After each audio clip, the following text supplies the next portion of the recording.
Հիմա մենք չունենք վանք, չունենք վանական կյանք, բայց ունենք կուսակրոնություն։ Սա աբսուրդ է։ Երբեք չի կարող վանքից դուրս կուսակրոն լինել։ Սա նման է, որ ասենք առանց ջրի ձուկը ապրի։ Եվ դրա համար էլ այս բոլոր խայտարակությունները լինում են, որտեղ այդ կուսակրոնները իրենք չեն պատկերացնում ինչ է կուսակրոնությունը,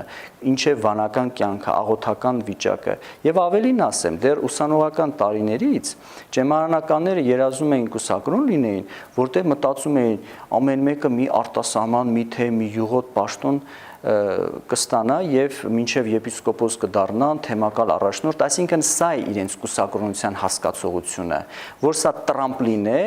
արտասահման գնալու եւ բարձր պաշտոններ ձեռք բերելու, վաղնել եպիսկոպոս կլինի, նույնիսկ խոսակցություններ կային ճեմարանում, որ ինչ կլինի, վեղար կդնեմ, մի կողմից էլ ընտանիք կունենամ, երեխա կունենամ եւ այլն, ով պիտի իմանա, ինչ պիտի իմանա, բայց Աստված հոգ իմանա, այսինքն դա նշանակում է, որ այս մարդիկ ընդհանրապես Աստծուն չեն հավատում, որտեվ եթե դու Աստծո առաջ ես ուխտդ կատարում, ո՞նց ես դու խաբում Աստծուն, Աստծուն չես կարող խաբել, մարդկանց կխաբես, քեզ կխաբես եւ վերջիվերջո մի օր կբռնվես, չէ՞, փոքր երկիր է, բոլորը բոլորին ճանաչում են, եթե ինչքան կարող ես ասենք քո երեխային սանիկ ասել, քո երեխան քեզ ինչքան կարող է խավոր ասի, հիմա մոդա է այդպես, իրենց երեխաներին սանիկով են դիմում, բայց խնդիրը նա է, որ այս կուսակրոնությունը այլևս խաբեության է վերածվել եւ վերածվել է այլասերման։ Եվ մի մասը ապօրինի կին երեխաներ ունեն, ընտանիքներ ունեն, մի մասը այլ շեղումների դուռ է բացվում եւ այդ շեղումներով են գնում, մինչեւ անգամ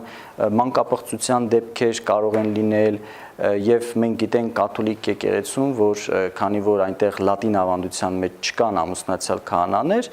բազմաթիվ միասեռականներ կան, մանկապիղծներ կան եւ բնականաբար այս երևույթները կանխելու համար պետք է կուսակրոնության այսպես ասած ինստիտուտը ձևավորել վանքերում։ Մենք պիտի ունենանք վանքեր, վանական համալիրներ եւ ամբողջ այս խայտարակությունները, որ մենք լսում, տեսնում ենք, իմանում ենք, գալիս է այս կեղծ կուսակրոնությունից, որ առանց վանքի իրենք կուսակրոնություն են ձևավորել, որը իրականում բոլոր տեսակի խաբեությունների դուռ է բացում։ Դուք այսօր բարձրաձայնում եք այդ հարցերը, պատրաստ եք արդյոք դրանց դիմակայելու եւ դուք կոնկրետ ինչ ելք եք տեսնում այս ամենին։ Հիմա գիտեք,